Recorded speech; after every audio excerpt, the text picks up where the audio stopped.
Ron, may I indulge Tyler for a while in NHL food Sure.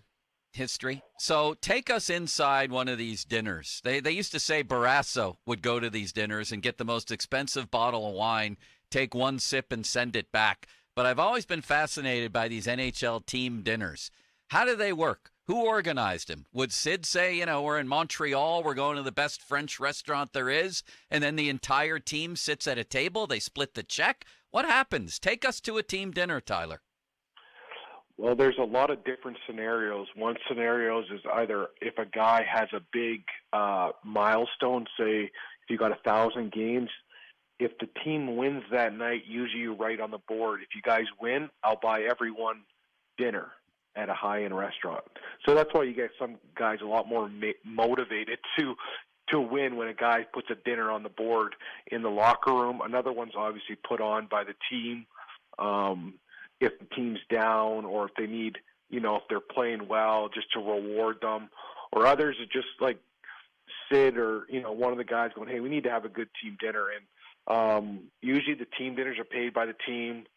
The other ones are paid from the guy, obviously, who put up the dinner on the board, on the chalkboard in the dressing room. And the third one is maybe the scariest one as a young guy is when they play the credit card game. And this is, you want to talk about not enjoying your meal, even doesn't matter how good it is. When you put you grab everyone's credit card and you put it in a hat, and the waitress slowly pulls out the credit cards and hands them out. And if you're the last guy, you pay for the whole bill. And these bills are expensive. Again, when you go to Capital Grill or Eddie V's or any of those high-end places, like those bills are like $3,000, $3 or $4,000. Kind of like the Sid ping pong ball coming out, right? Oh yeah, you're sweating. And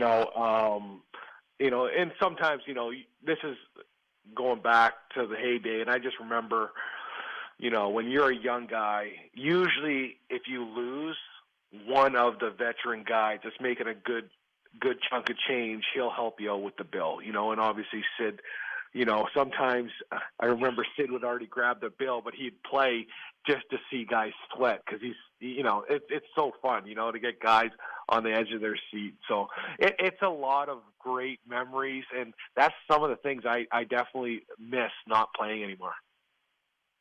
So, Ron, may I ask another one Sure. on that? Are you curious? I'm curious Sure. about this. It's like a sports writer dinner when Ron used to treat us to $10,000 dinners, anything we wanted. Quite frequently. So will guys intentionally go for the most expensive bottle of wine and also dessert? I'm always curious about dessert, Tyler, because I'm a dessert guy. Yes, so usually for the team, it's like a set menu almost. Like you can pick, like there's obviously options, but it's a pretty set menu of steak, fish, or what kind of steak you want. Some guys are like that where they'll just be like and get the highest end. I think that's rude. A lot of guys like easy, or if they do that, they pay for their own wine.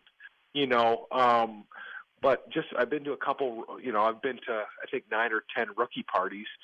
And I'm always fascinated, not so much the wine or the beer or the hard alcohol. It's the bottled water, the Fiji waters that they come out with, and they you're chugging water like crazy because obviously steaks are salty, this and that. But I remember, I think our water bill just for just for the Fiji water, because they want you to, they come out with the most expensive ones. I think our bottled water bill was like $3,000. It was something I almost dropped, so it's an expensive dinner for those rookies and, the team dinners.